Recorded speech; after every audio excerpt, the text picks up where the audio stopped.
Hi everyone, welcome to Q with Praveen. Daily ನೀವು PhonePe, Google Pay, Amazon, Flipkart, Zomato, Swiggy, Instagram, WhatsApp ಇದೆಲ್ಲ app use ಮಾಡ್ತಿದ್ದೀರಾ ಅಲ್ವಾ?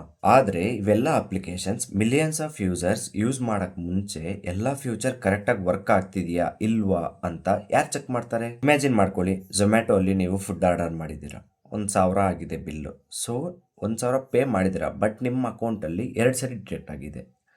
ಇನ್ನೊಂದು example ತೊಗೊಂಡಿದ್ರೆ, Instagram ಪದೇ ಪದೇ ಪದೇ ಲಾಗೌಟ್ ಆಗ್ತಾನೆ ಇರುತ್ತೆ ನಿಮ್ಮ ಅಕೌಂಟ್. ಸೊ ಇವೆಲ್ಲ ಪ್ರಾಬ್ಲಮ್ಸ್ ಯೂಸರ್ಗೆ ಹೋಗುವ ಮುನ್ನ ಎಲ್ಲದನ್ನು ಚೆಕ್ ಮಾಡಿ ಪ್ರಾಪರಾಗಿ ವರ್ಕ್ ಆಗ್ತಿದೆಯಾ ಅನ್ನುವ ಪ್ರೋಸೆಸ್ನ ಸಾಫ್ಟ್ವೇರ್ ಟೆಸ್ಟಿಂಗ್ ಅಂತ ಕರಿತೀವಿ. ಸ್ಟೂಡೆಂಟ್ ಆಗಿರಲಿ, ಫ್ರೆಷರ್ ಆಗಿರಲಿ, ಇಲ್ಲ ಕ್ಯೂ ಎ ಕೆರಿಯರ್ ಗ್ರೋ ಮಾಡಬೇಕು ಅಂತಿದ್ದೀರಾ, ಇಲ್ಲ ಕ್ಯೂ ಎ ಇಂಟರ್ವ್ಯೂ ಪ್ರಿಪೇರ್ ಆಗ್ತಿದ್ದೀರಾ, ಈ ಒಂದು ಪ್ಲೇಲಿಸ್ಟ್ ನಿಮಗಾಗಿ. ಈ ಪ್ಲೇಲಿಸ್ಟಲ್ಲಿ ನೀವು ಸಾಫ್ಟ್ವೇರ್ ಟೆಸ್ಟಿಂಗ್ ಅಂದರೆ ಏನು, SDLC ಅಂದರೆ ಏನು, STLC ಅಂದರೆ ಏನು, ರಿಗ್ರೆಷನ್ ಟೆಸ್ಟಿಂಗ್ ಅಂದರೆ ಏನು, ಮತ್ತು API ಟೆಸ್ಟಿಂಗ್ ಅಂದರೆ ಏನು ಅಂತ ತುಂಬ ಕಲಿತೀರಾ.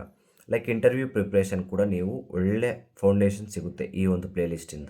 ಈ ಒಂದು ಪ್ಲೇಲಿಸ್ಟಲ್ಲಿ ಸಾಫ್ಟ್ವೇರ್ ಟೆಸ್ಟಿಂಗ್ ಅಂದರೆ ಏನು, SDLC ಅಂದರೆ ಏನು, STLC ಅಂದರೆ ಏನು, ಬಗ್ ಲೈಫ್ ಸೈಕಲ್ ಹೆಂಗಿರುತ್ತೆ, ಮತ್ತು ರಿಗ್ರೆಷನ್ ಟೆಸ್ಟಿಂಗ್ ಅಂದರೆ ಏನು, API ಟೆಸ್ಟಿಂಗ್ ಯಾವ ಥರ ಮಾಡ್ಬೋದು, ಇವೆಲ್ಲ ಕಾನ್ಸೆಪ್ಟ್ ಸಹ ನಿಮಗೆ ಕನ್ನಡದಲ್ಲಿ ನಾನು ತಿಳಿಸ್ತೀನಿ. ಇದರಿಂದ ನಿಮಗೆ ಇಂಟರ್ವ್ಯೂ ಪ್ರಿಪ್ರೇಷನ್ಗೆ ಈಸಿ ಆಗುತ್ತೆ. ಆಮೇಲೆ ನಿಮಗೆ ಝೀರೋ ನಾಲೆಡ್ಜ್ ಇದ್ದರೂ ಸಹ ಒಂದು ಸ್ಟ್ರಾಂಗ್ ಫೌಂಡೇಶನ್ ಸಿಗುತ್ತೆ. So what is software testing? Software testing is the process of validating and verifying the software applications to ensure it meets business requirements and user expectation before it is released. Simple ಕನ್ನಡದಲ್ಲಿ ತಿಳ್ಕೊಬೇಕಂದ್ರೆ, ಒಂದು application build ಆದಮೇಲೆ ಕರೆಕ್ಟಾಗಿ work ಆಗ್ತಿದೆಯಾ, ಕಸ್ಟಮರ್ಗೆ quality product ಸಿಕ್ಕಿದೆಯಾ, ಮತ್ತು login ಆಗಲಿ, search button ಆಗಲಿ, payment ಎಲ್ಲ ಪ್ರೋಸೆಸ್ ಕರೆಕ್ಟಾಗಿ ವರ್ಕ್ ಆಗ್ತಿದೆಯಾ ಅಂತ ವೆರಿಫೈ ಮಾಡಿ ಪ್ರೋಸೆಸ್ ಮಾಡೋದನ್ನು ಸಾಫ್ಟ್ವೇರ್ ಟೆಸ್ಟಿಂಗ್ ಅಂತ ಕರಿತೀವಿ. ಸಾಫ್ಟ್ವೇರ್ ಟೆಸ್ಟಿಂಗ್ ಮೇನ್ ಅಬ್ಜೆಕ್ಟಿವ್ ಬಂದುಬಿಟ್ಟು ಬರೀ ಬಗ್ ಫೈಂಡ್ ಮಾಡೋದು ಮಾತ್ರ ಅಲ್ಲ, ಸೊ ಕಸ್ಟಮರ್ಗೆ ಕ್ವಾಲಿಟಿ ಪ್ರಾಡಕ್ಟ್ ಕೊಡೋದು. ಸಿಂಪಲ್ ಎಕ್ಸಾಂಪಲ್ ತಗೋಣ. ನೀವಮ್ಮ ಆಗಲಿ, ಮನೆಗೆ ಯಾರಾದರೂ ಗೆಸ್ಟ್ ಬಂದಾಗ ಬಿರಿಯಾನಿ ಏನಾದರೂ ಮಾಡ್ತಾ ಇರ್ತಾರೆ. ಸೊ ನೀವಮ್ಮ ಗೆಸ್ಟ್ಗೆ ಕೊಡೋಕ್ಕೆ ಮುನ್ನ ಅದರಲ್ಲಿ ಸಾಲ್ಟ್ ಕರೆಕ್ಟಾಗಿದೆಯಾ, ಮಸಾಲ ಸರಿಯಾಗಿದೆಯಾ, ರೈಸ್ ಬೆಂದಿದೆಯಾ, ಇಲ್ಲ ಎಲ್ಲ ಕರೆಕ್ಟಾಗಿದೆಯಾ ಅಂತ ಚೆಕ್ ಮಾಡ್ತಾರೆ. ಸೊ ಇದೆಲ್ಲ ಹಸಿವಿಂದ ಅಲ್ಲ ಮಗ. ಸೊ ಗೆಸ್ಟ್ಗೆ ಪ್ರಾಪರ್ ಫುಡ್ ಕೊಡಬೇಕು ಅನ್ನೋ ಒಂದೇ ಒಂದು ರೀಸನ್ನಿಂದ ಇದನ್ನೆಲ್ಲ ಟೇಸ್ಟ್ ಮಾಡ್ತಾರೆ ಬಿಫೋರ್ ಅವ್ರಿಗೆ ಬಡ್ಸೋಕ್ಕೆ ಮುನ್ನ. ಓಕೆನಾ? So real time project example ತೊಗೊಂಡಿದ್ರೆ ಅಮೆಝಾನ್ ಆ್ಯಪ್ನ ತಗೊತಾ ಇದ್ದೀನಿ. ಸೊ ನೀವೊಂದು iPhone 16 ಇಲ್ಲ iPhone 17ನ ಬೈ ಮಾಡಬೇಕು. ಸೊ ಹೋಗ್ತೀರಾ, ಸರ್ಚಲ್ಲಿ iPhone 16 ಮತ್ತು iPhone 17 ಅಂತ ಟೈಪ್ ಮಾಡ್ತೀರಾ.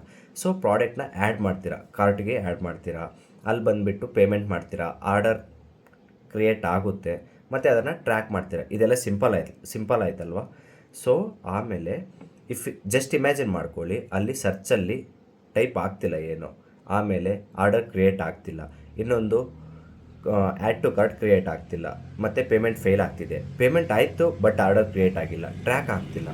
ಸೊ ಇದರೆಲ್ಲ ನಿಮ್ಗೇನಾದರೂ ಅನುಭವ ಆದರೆ ಮತ್ತೆ ನೀವು ಅಮೆಝಾನ್ ಆ್ಯಪ್ನ ಯೂಸ್ ಮಾಡ್ತೀರಾ? ಪ್ರಾಬಬ್ಲಿ ಇಲ್ಲ ಅಲ್ವಾ? ಸೊ ಇದನ್ನೆಲ್ಲ ಕರೆಕ್ಟಾಗಿ ಫ್ಯೂಚರ್ಸ್ ಎಲ್ಲ ಕರೆಕ್ಟಾಗಿ ವರ್ಕ್ ಆಗ್ತಿದೆಯಾ ಅಂತ ಚೆಕ್ ಮಾಡೋದನ್ನ QA ಇಂಜಿನಿಯರ್ ಕೆಲಸ ಆಗಿರುತ್ತೆ. ಓಕೆ, ಅದಕ್ಕೆ ರಿಲೀಸ್ಗೆ ಮುನ್ನ QA ಇಂಜಿನಿಯರ್ ಚೆಕ್ ಮಾಡುವುದೇನೇನೆಂದರೆ, ಲಾಗಿನ್ ಕರೆಕ್ಟಾಗಿ ಆಗ್ತಿದೆಯಾ, ಸರ್ಚ್ ಬಟನ್ ಕರೆಕ್ಟಾಗಿ ವರ್ಕ್ ಆಗ್ತಿದೆಯಾ, ಆ್ಯಡ್ ಟು ಕಾರ್ಟ್ ವರ್ಕ್ ಆಗ್ತಿದೆಯಾ, ಪೇಮೆಂಟ್ ಕರೆಕ್ಟಾಗಿ ಆಗ್ತಿದೆಯಾ, ಅಡ್ರೆಸ್ ಎಲ್ಲ ಕರೆಕ್ಟಾಗಿ ತಗೊತಾ ಇದೆಯಾ, ಆಮೇಲೆ ಆರ್ಡರ್ ಕ್ರಿಯೇಟ್ ಆಗ್ತಾ ಇದೆಯಾ, ಇವನ್ನೆಲ್ಲ QA ಇಂಜಿನಿಯರ್ ಅನ್ನೋನು ಚೆಕ್ ಮಾಡ್ತಾನೆ. ಇದೆಲ್ಲ ಸರಿ ಇದೆ ಅಂತೇಳ್ಬಿಟ್ಟು QA ಇಂಜಿನಿಯರ್ ಒಂದು ಅಪ್ರೂವಲ್ ಕೊಟ್ಟರೆ ಇದು ಪ್ರೊಡಕ್ಷನ್ ರಿಲೀಸ್ಗೆ ರೆಡಿ ಆಗುತ್ತೆ. ಸಾಫ್ಟ್ವೇರ್ ಟೆಸ್ಟಿಂಗ್ ಅಂದರೆ ಬರೀ ಬಗ್ ಫೈಂಡ್ ಮಾಡ್ಕೊಂಡಿರೋದು ಮಾತ್ರ ಅಲ್ಲ, ಕಸ್ಟಮರ್ಗೆ ಕ್ವಾಲಿಟಿ ಪ್ರಾಡಕ್ಟ್ ಕೊಟ್ಬಿಟ್ಟು ಅವ್ರ ಟ್ರಸ್ಟ್ನ ನಾವು ಬಿಲ್ಡ್ ಮಾಡೋದನ್ನ QA ಕೆಲಸ ಆಗಿರುತ್ತೆ.